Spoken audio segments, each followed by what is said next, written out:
Ketua DPRD Provinsi DKI Jakarta Abraham Lunggana yang menuduhnya paling bertanggung jawab dalam pencairan dana kasus korupsi UPS. Menurut Ahok, tudingan tersebut menunjukkan bahwa Lulung tidak mengerti mekanisme pendanaan pemerintah daerah. Hubungan Gubernur DKI Basuki Cahayapurnama atau Ahok dan Wakil Ketua DPRD DKI Jakarta Abraham Lunggana memanas dalam kasus dugaan korupsi pengadaan UPS 2014. Keduanya saling menuding atas siapa yang bertanggung jawab dalam kasus tersebut. Ahok menuding adanya proyek siluman yang dimainkan oleh DPRD DKI Jakarta. Berawal dari keyakinan tersebut, pengusutan pun dilakukan oleh Bareskrim Polri.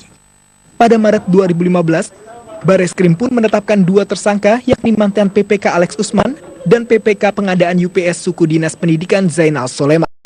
Lulung berkali-kali menjalani pemeriksaan Bareskrim Polri hingga pada Kamis lalu, Lulung datang ke Pengadilan Negeri Tindak Pidana Korupsi Tipikor sebagai saksi atas Alex Usman.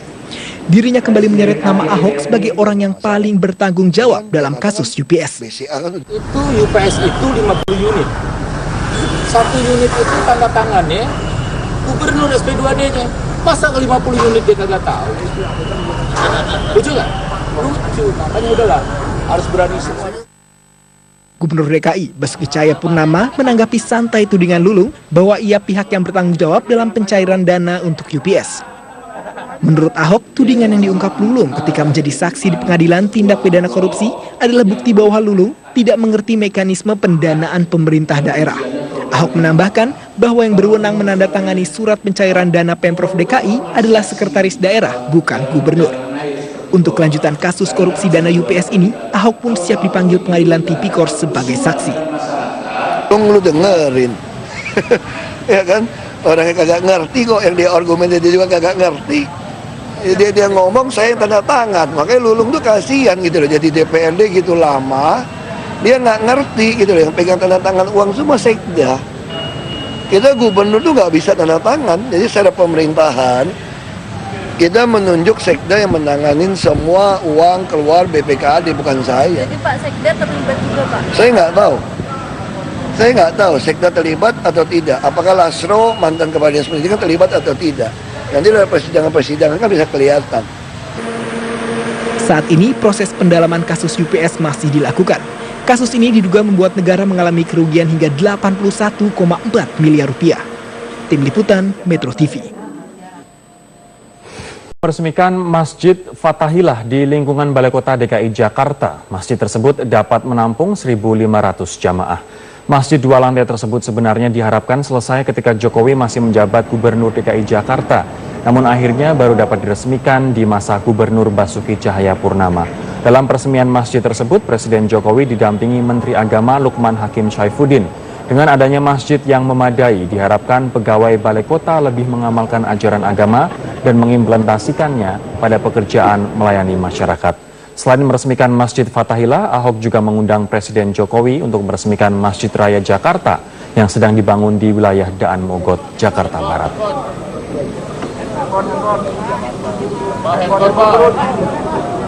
Memang saya kira bukan saya saja, gubernur-gubernur sebelumnya juga sama. Pengen Balai Kota ini punya masjid. Saya juga sama saat itu pengen Balai Kota punya masjid.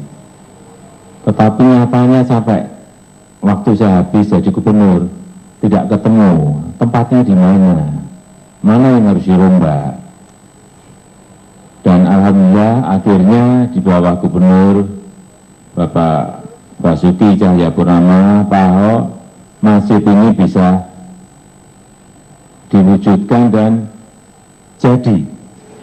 Tetaplah bersama kami akan segera kembali. Densus 88 Anti Teror Mabes Polri menggeledah rumah W tersangka pemasok senjata api kepada para pelaku teror di Jalan MH Tamrin, Jakarta Pusat. Penggeledahan dilakukan setelah W ditangkap pada Rabu malam. Penggeledahan rumah tersangka W disaksikan Ketua RT dan sejumlah tokoh masyarakat di Desa Pamulihan, Kecamatan Larangan, Brebes, Jawa Tengah. Tim Densus 88 menyisir seluruh ruangan dan meminta keterangan dari anggota keluarga di rumah tersebut. Dari hasil penggeledahan, polisi menyita senjata tajam dan microchip sebagai barang bukti. Sementara tersangka W telah dibawa ke Jakarta untuk pemeriksaan lebih lanjut. W diduga memasok senjata api kepada para pelaku teror di Jalan MH Tamrin, Jakarta Pusat. Senjata merupakan hasil curian di lapas kelas 1 Tangerang, Banten.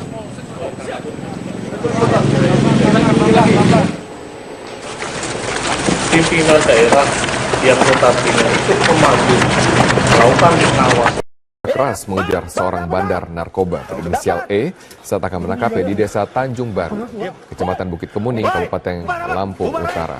Pelaku berusaha melarikan diri saat melihat kedatangan aparat kepolisian. Setelah beberapa menit menghilang, akhirnya polisi berhasil menangkap pelaku berikut dengan barang bukti berupa puluhan bungkus paket sabu siap jual. Selesai dari penggeledahan, polisi langsung mengirim pelaku ke Mapores Lampung Utara untuk penyidikan lebih lanjut. Pelaku dijerat dengan pasal 112, 132, dan 114 Undang-Undang Narkotika tahun 2009 dengan ancaman hukuman maksimal 20 tahun penjara.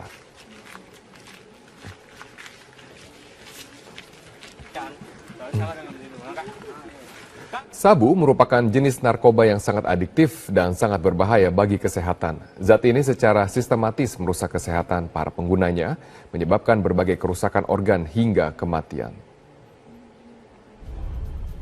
Sabu atau metamfetamin merupakan stimulan yang berbentuk serbuk berwarna putih kristal. Awalnya zat ini dibuat untuk mengobati gangguan hiperaktivitas. Dampak penggunaan zat ini langsung dirasakan tubuh seperti detak jantung yang meningkat, suhu tubuh yang naik, tekanan darah yang juga meningkat. Akibatnya penggunanya kesulitan untuk tidur, nafsu makan menghilang, mengalami euforia hingga halusinasi, kemudian memicu tindakan agresif dan menyebabkan depresi. Penggunaan sabu juga dapat menyebabkan gigi menjadi rapuh karena kekurangan kalsium, imunitas menurun, kehilangan memori, stroke, hingga dapat menyebabkan kematian.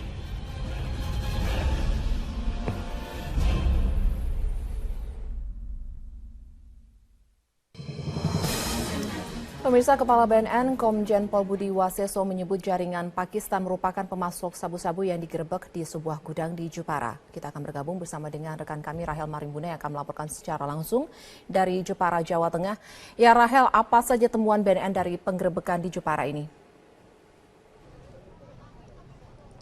Elvita, dalam keterangan pers yang baru saja atau sekitar 30 menit lalu baru selesai dilakukan oleh Kepala BNN Komjen Budi Waseso, dalam penggerebekan yang dilakukan oleh BNN bekerja sama dengan aparat kepolisian dan juga Bea Cukai pada hari Rabu kemarin, pihak BNN berhasil menemukan sebanyak 194 mesin generator set yang di dalamnya kemudian diketahui terdapat sabu seberat sampai saat ini ada 94 mesin generator set yang telah dibuka dan diketahui isinya sabu sebanyak 100 kg. Dan sampai saat ini masih ada 100 lagi mesin genset yang belum dibuka dan diduga bahwa di dalamnya juga terdapat sabu seperti yang sudah ditemui kemarin atau ditemukan kemarin. Sehingga kemungkinan besar total dari sabu ini bisa mencapai lebih dari 200 kg. Dan dalam penggerebekan kemarin, aparat BNN bersama dengan kepolisian juga mengamankan barang bukti lainnya seperti uang tunai sebesar 700 juta rupiah, 2 mobil box dan juga temuan lainnya. Dan selain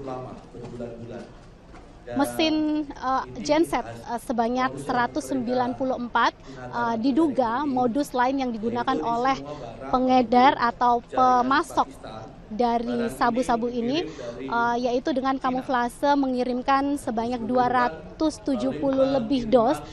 Sebagian dos diisi atau merupakan isi air filter. Ini diduga untuk mengecoh petugas Bea Cukai dan juga aparat BNN dan kepolisian ketika mereka menyelundupkan barang tersebut dari China atau dari Tiongkok menuju ke pelabuhan di Semarang. Dan informasi lainnya juga bahwa dari temuan kemarin BNN telah menangkap 8 orang yang tertangkap tangan sedang melakukan pembongkaran dari mesin-mesin generator set yang memang baru didatangkan pada tanggal 26 Januari lalu, dan kemudian memang menurut keterangan dari Kepala BNN Budi Waseso bahwa kegiatan dari jaringan Pakistan ini sendiri mereka telah telusuri sejak 6 bulan terakhir, dan eksekusi baru dilakukan kemarin setelah mereka memastikan bahwa aktivitas tersebut dilakukan di tempat ini, dan bahwa barang-barang yang mereka selundupkan dari China atau dari Tiongkok telah tiba dan siap untuk diterima atau disimpan di tempat ini. Elvita. Ya Rahel, lalu apakah memang benar sudah ada keterangan bahwasanya penemuan yang ditemukan di Jepara ini masuk dalam jaringan internasional? Sampai saat ini memang dari BNN sendiri menduga kuat bahwa ini merupakan jaringan internasional, khususnya yang jaringan Pakistan, dan ini memang sudah ditelusuri oleh pihak BNN selama 6 bulan terakhir ini. Itu informasi yang disampaikan oleh Kepala BNN tadi, bahwa setelah melakukan penelusuran selama 6 bulan mereka pastikan bahwa memang sabu yang didatangkan oleh pemiliknya yaitu memang berasal dari